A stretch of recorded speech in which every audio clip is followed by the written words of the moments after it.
Bonjour chers amis, frères et sœurs, les enfants.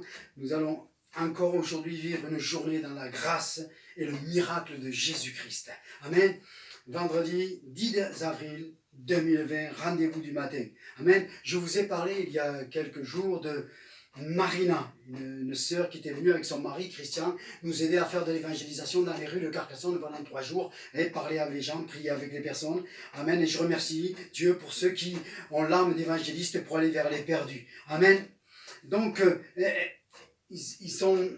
elle a attrapé le virus, donc, et comme elle était quand même de santé fragile, elle a été vraiment effondrée par ce virus. Le mari, lui, Christian, a été confiné à la maison et elle a été envoyée donc d'urgence à l'hôpital de Bordeaux et elle a été le premier cas grave de la ville de Bordeaux où vraiment ils ne savaient que faire d'elle. Ils l'ont mis 11 jours dans le coma artificiel et ensuite elle est sortie de son coma, les jours ont commencé à aller mieux et elle est revenue chez elle à Agen. Amen. Et donc, je l'avais au téléphone, j'ai eu son mari, et ce cas c'est que hier, donc le médecin qui s'est occupé d'elle, et donc vraiment l'a appelé pour prendre de ses nouvelles et tout cela, pour voir comment elle allait, comment elle se remettait, et puis il y a annoncé quelque chose, c'est que en fait, voilà, il a dit pendant ce temps cette période-là, pendant 2 fois, on vous a perdu. C'est-à-dire pendant 2 fois, le cœur s'est arrêté, vous êtes morte. Mais vous êtes revenu, et ce n'est pas grâce à nos médicaments, mais vous êtes revenu. Merci que vous soyez là. Et évidemment, elle lui a témoigné que c'était par la prière. Amen. Et parce que dès que son mari a su cela, il a prévenu tous les amis. Il y avait une chaîne de prière qui avait été faite pour prier pour Marina. Et le reste du témoignage, et j'espère qu'un jour, si elle repasse sur Carcassonne, elle aura l'occasion de le donner. Amen. La puissance de la prière, la puissance de la foi. Amen. Qui agit dans les cœurs et dans les vies, même dans ce temps de crise. Amen. Alors nous allons chanter ce petit chant qui dit « Ô Dieu, que ta prière ». Dieu, que ma prière soit devant ta face comme l'encens. Dieu, que ma prière soit devant ta face comme l'encens. Et l'élévation de mes mains comme l'offrande du soir. Et l'élévation de mes mains comme l'offrande du soir. Amen. Amen. Hier, je vous ai montré, vous ai expliqué comment Moïse avait mis du sang sur le poteau et sur le linteau des portes. Amen. Mais ces choses-là, c'était l'ombre à venir de Jésus-Christ. Amen. C'était l'ombre de Jésus qui allait venir à la croix du Calvaire pour l'humanité. Amen. Et c'est pour cela qu'aujourd'hui, le décor, c'est une ombre de la croix. Amen. Parce que ce qui avait été fait avant la sortie d'Égypte, c'était juste l'ombre qui annonçait Jésus-Christ. Amen. Et Jésus-Christ, avant de partir, il a fait beaucoup de choses, il a donné beaucoup d'instructions, il a toujours attiré l'attention des gens afin de pouvoir les enseigner. Amen. Et donc, avant de partir, il a réuni ses disciples pour une soirée où il y a eu le repas, la Sainte Seine, mais il a fait une prière que nous retrouvons dans Jean 17. Alors, nous allons la lire, une partie, et nous allons avancer ce soir dans cette prière que Jésus a fait. Et je ne pourrai pas tout voir, mais on va quand même avancer un petit peu dans cette prière. Chapitre 17, verset 1. Après avoir ainsi parlé, Jésus leva les yeux au ciel et dit « Père, l'heure est venue. Glorifie ton Fils, afin que ton Fils te glorifie. Selon que tu as donné pouvoir sur toute chair, afin qu'il accorde la vie éternelle à tous ceux que tu lui as donnés. Or, la vie éternelle, c'est qu'ils te connaissent, toi, le seul vrai Dieu, et celui que tu as envoyé, Jésus-Christ. Je t'ai glorifié sur la terre, j'ai achevé l'œuvre que tu m'as donné de faire. Et maintenant, toi, Père, glorifie-moi auprès de toi-même, de la gloire que tu avais auprès de moi avant que le monde fût. J'ai fait connaître ton nom aux hommes que tu m'as donnés du milieu du monde.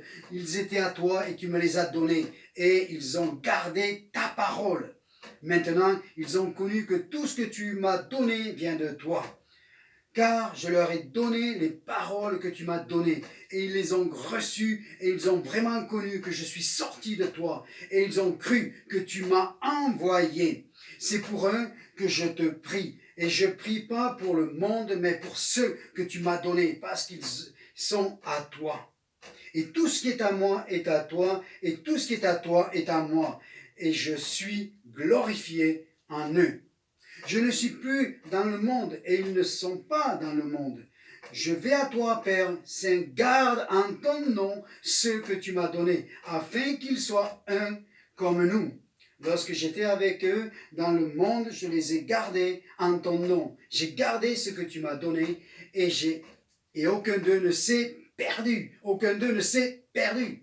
Sinon le fils de la perdition, afin que l'écriture fût accomplie. Et maintenant je vais à toi, et je dis les choses dont le monde, afin qu'ils aient en eux la joie parfaite. Je leur ai donné ta parole et le monde les haït parce qu'ils ne sont pas du monde, comme moi je ne suis pas du monde. Je ne te prie pas pour les ôter du monde, mais pour les préserver du mal. Ils ne sont pas du monde, comme moi je ne suis pas du monde. Sanctifie-les par ta vérité. Ta parole est la vérité. Comme tu m'as envoyé dans le monde, je les ai aussi envoyés dans le monde. Et je me sanctifie moi-même pour eux, afin que eux aussi soient sanctifiés par la vérité. Je n'ai pas pour eux, ce n'est pas pour eux que je prie, mais encore pour ceux qui croiront en moi par leur parole. Amen. Verset 21, afin que tous nous soient un comme toi, Père, tu es en moi et comme je suis en toi. Afin que ceux aussi soient en nous, pour que le monde croie que tu m'as envoyé. Je leur ai donné la gloire que tu m'as donnée, afin qu'ils soient un comme nous sommes un. Moi en eux et toi en moi, afin qu'ils soient parfaitement un, et que le monde connaisse que tu m'as envoyé et que tu les as aimés comme tu m'as aimé. Père, je veux que là où je suis, ce que tu m'as donné soit aussi avec moi, afin qu'ils voient ma gloire, la gloire que tu m'as donnée parce que tu m'as aimé avant la fondation du monde. Père juste, le monde ne t'a point connu, mais moi, je t'ai connu, et ceux-ci ont connu que tu m'as envoyé. Je leur ai fait connaître ton nom, et je leur ferai connaître, afin que l'amour dont tu m'as aimé soit en eux, et que je sois en eux. Amen, amen. Alors nous ne pourrons pas tout voir aujourd'hui, mais je continuerai peut-être après la période de Pâques. Mais vous pouvez continuer ce travail à la maison. Et vraiment, je vous conseille à à méditer sur ce chapitre 17 de Jean. Amen. Je vais prendre juste quelques mots comme cela. Au verset 3, par exemple, le message de Jésus qui nous est dit, c'est la vie éternelle. Qu'ils te connaissent. Amen. Te connaître, toi Jésus, en toi est la vie éternelle. Tu es le seul vrai Dieu, le seul sauveur. Amen. Tu es le seul qui peut faire quelque chose pour ma vie. Amen. C'est une vérité fondamentale. Nous allons voir plein de vérités fondamentales dans ce passage. Verset 5, il nous est dit, et au verset 24, la gloire que j'avais auprès de toi avant que le monde fût. Amen. Jésus est de toute éternité. Amen. Et ça, il faut bien le comprendre. L'évangile de Jean dit, au commencement était la parole et la parole était avec Dieu et la parole était Dieu. Amen. Jésus est l'égal du Père, c'est la Trinité. Amen. Père, Fils et Saint-Esprit. Amen. Verset 6. Deux mots qui reviennent souvent. Garder ta parole. Luc, dans une situation particulière, dira au chapitre 11, verset 28, « Heureux plutôt ceux qui écoutent la parole et qui la gardent. » Nous devons méditer cette parole et la garder et ne pas rentrer dans les confusions de tout ce que nous pouvons entendre. Amen. Parce que nous ne comprenons plus après où nous en sommes. Il y a une parole, c'est la Bible.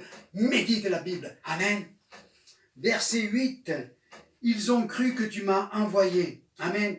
Cette parole fait partie du fondement du salut. Et 1 Jean 1, 23 dit, quiconque nie le Fils n'a pas non plus le Père, quiconque confesse le Fils a aussi le Père. Amen. Il est important de croire que Dieu est le Père de Jésus-Christ et qu'il y a une Trinité et que Jésus est venu en chair. Dieu est venu, il s'est fait homme en Jésus-Christ. Amen. Et tous ceux qui écartent la paternité, qui écartent que Jésus est pour être le Fils de Dieu, quoi, toutes ces religions-là, tous ces enseignements-là sont hérétiques. Amen. Verset 9. c'est pour eux que je prie. Amen. Hébreux 7, 25 dit, Jésus étant toujours vivant pour intercéder en leur faveur. Jésus prie pour nous. Amen. Ce qui me rassure tous les matins, c'est que je sais que Jésus, le Fils de Dieu, il est vivant et il intercède pour moi. Il intercède pour toi, pour tes problèmes, pour tes douleurs, pour tes soucis. Il intercède pour son Église. Il intercède pour tout le monde sur cette terre. Alléluia. Parce qu'il est Dieu. Il a la capacité de prier pour toi et de se soucier de toi, comme il s'est soucié de Marianne et qu'il a sorti de son coma. Amen. Jésus prie pour moi. Et Jésus prie pour toi. Amen. Verset 11. Jésus dit, je ne suis pas dans le monde. Père, écoutez bien. Père Saint, garde-les. Je répète, Jésus dit, au verset 11, Jésus dit, je ne suis plus dans le monde. Père Saint, garde-les. Comment le Père, il nous garde? Le Père, il nous garde parce qu'il nous a envoyé le Saint-Esprit. C'est le Saint-Esprit qui est avec nous maintenant. Ce verset 11, c'est encore un fondement sur la Trinité. Et il y en a plein d'autres quand on sait les voir. Amen. Merci Seigneur pour la Trinité. Nous allons voir maintenant au verset 12. J'ai gardé ce que tu m'as donné. Amen. Frères et sœurs, c'est un mot dans la parole de Dieu qui revient comme un leitmotiv dans l'Ancien Testament et dans le Nouveau, surtout dans le Nouveau, à cause de cette période de grâce dans laquelle nous sommes rentrés. Jésus nous garde.